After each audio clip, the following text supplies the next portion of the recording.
tidak mungkin hadir, ini adalah lain ditunda saja. Karena tidak ada penjelasan yang diharapkan nanti ada di ilmunya. Yang demikian Pak Ketua, sementara. Assalamualaikum warahmatullahi wabarakatuh. Baik, terima kasih atas saran yang disampaikan. Silakan Pak Us.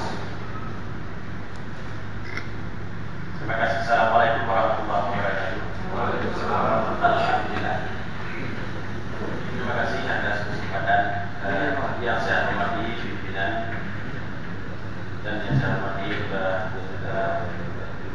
anggota DPRK yang hadir dan kepada Mas Ketua dan kepada para undangan yang hadir. Mengingat sesuai dengan apa yang disampaikan oleh pimpinan menyangkut dengan kedatangan para undangan yang kita undang pada hari ini,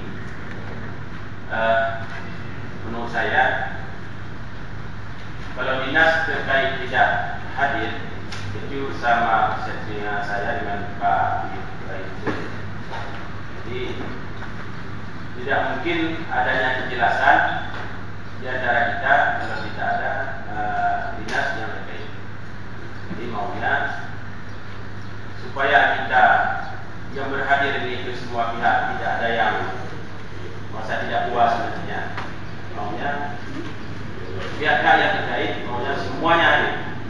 Jadi kalau belum hadir ke semuanya, ke semua pihak yang kita harapkan, baiknya tidak tunda. Demikian. Assalamualaikum warahmatullahi wabarakatuh. Waalaikumsalam warahmatullahi wabarakatuh. Ya, baik, terima kasih atas saran yang disampaikan dari beberapa kawan-kawan. Nah, ini belum menyangkut ke persoalan ya. Jadi belum lagi bahan bapaknya udah muka dengan cuman lagi betul tiba bunyo. Dan berlanjut anak awaknya tiba. Nah, silakan Pak Umari. Silakan. Assalamualaikum warahmatullahi wabarakatuh. Kami ucapkan terima kasih. Kami datang ini bukan untuk kepentingan kami sendiri, untuk kepentingan masyarakat yang ada di sekitar Kenduri. Supaya Bapak Dewan mengetahui kalau sementara keberadaan PT yang ada di dalam kecamatan Kenduri dan kecamatan Wilayah Timur